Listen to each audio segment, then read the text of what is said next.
E está calmo. A batalha deu uma trégua por um momento e os homens estão relaxando nas trincheiras o quanto conseguem. O capitão se aproxima de você com um sorriso no rosto e começa a contar uma história engraçada quando de repente ele para. Seu rosto fica em branco e ele cai morto no chão. Um tiro na cabeça de um atirador inimigo.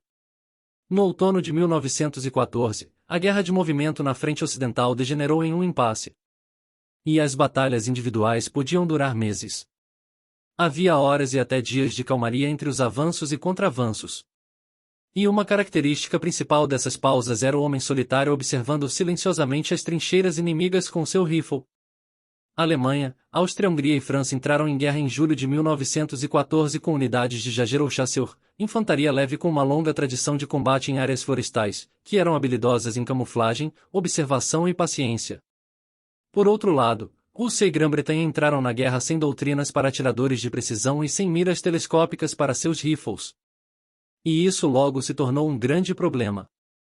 O exército alemão distribuiu muitos rifles de caça comerciais fabricados pela Walter e Mauser para a infantaria em 1914. Eles não tinham um alto padrão militar e tinham uma precisão efetiva de apenas 300 metros. Mas funcionavam bem o suficiente para o momento, especialmente porque as trincheiras estavam muito próximas umas das outras. No final do ano, no entanto, eles forneceram mais de 15.000 rifles Gewehr 98 com miras telescópicas e um alcance de 1 km. Bem, um pouco mais, mas vocês podem fazer as contas. Esses rifles foram entregues aos melhores atiradores de um batalhão, que muitas vezes eram pessoas que haviam sido guarda florestal, caçador ou policial na vida civil. Esses homens geralmente atiravam sozinhos, embora fossem autorizados a trabalhar em duplas. Eles não tinham uma localização fixa e podiam até entrar na terra de ninguém.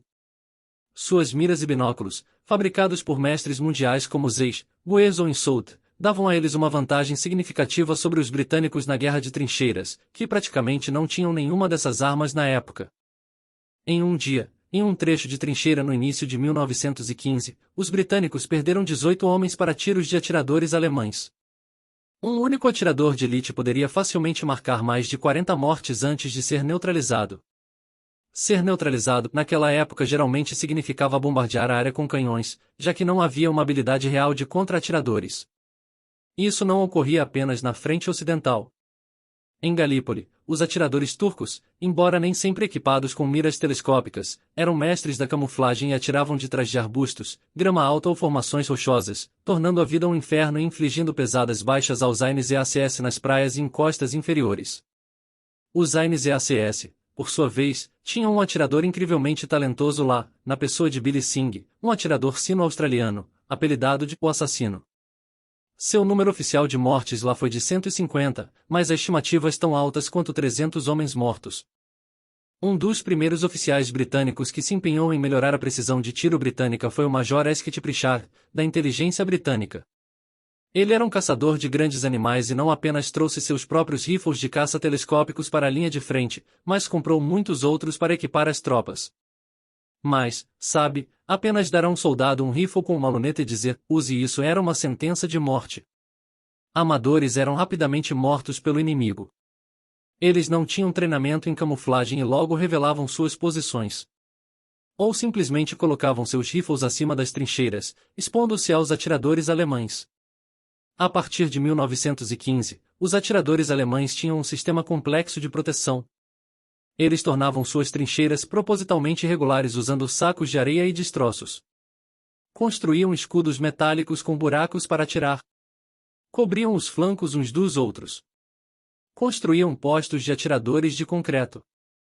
Esket Pritchard teria que educar os britânicos se eles tivessem alguma chance de competir. Com a ajuda do coronel Langford Lloyd, ele estabeleceu a primeira escola de atiradores do exército e começou a selecionar voluntários recomendados. Lá, ele ensinou os aspectos essenciais do atirador de elite. Primeiro, antes mesmo de pensar em atirar, você deve conhecer seu rifle muito melhor do que o treinamento básico ensinou.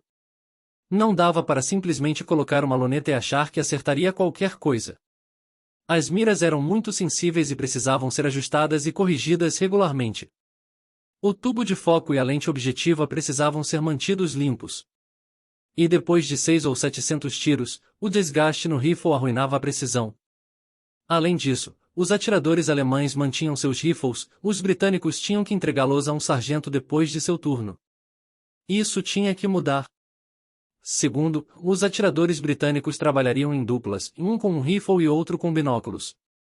Nas trincheiras, a velocidade era a chave, já que o alvo só se mostrava brevemente. Um dos treinamentos era fazer o homem olhar pelos binóculos por 15 segundos, e em seguida, escrever tudo o que ele conseguia lembrar.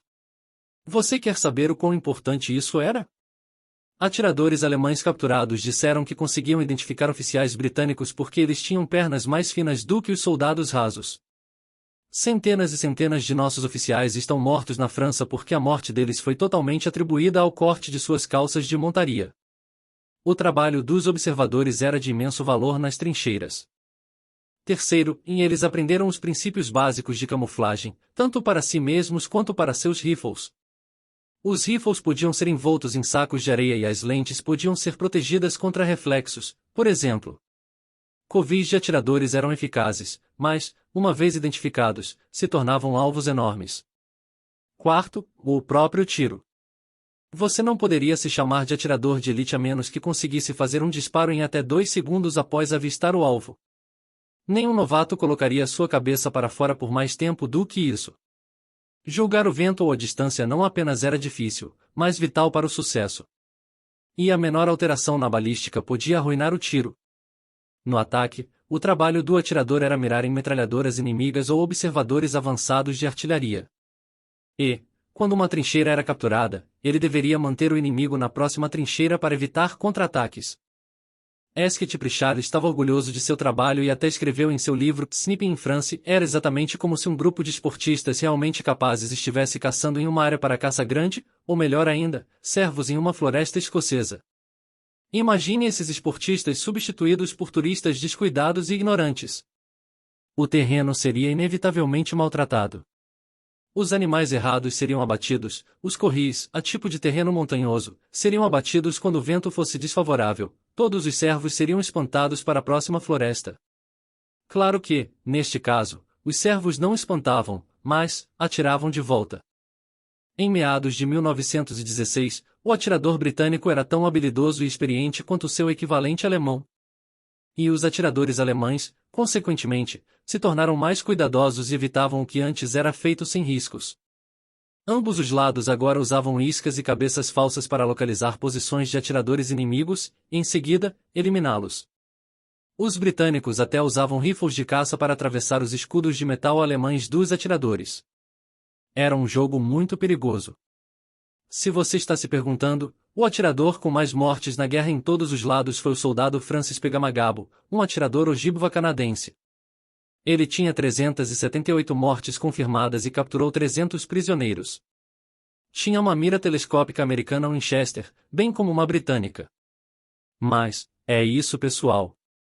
Isso é o que posso lhes dizer sobre atiradores durante a Primeira Guerra Mundial. Espero que tenham gostado desse vídeo. Deixem um like e se inscrevam no canal para mais conteúdos como esse. Nos vemos em breve.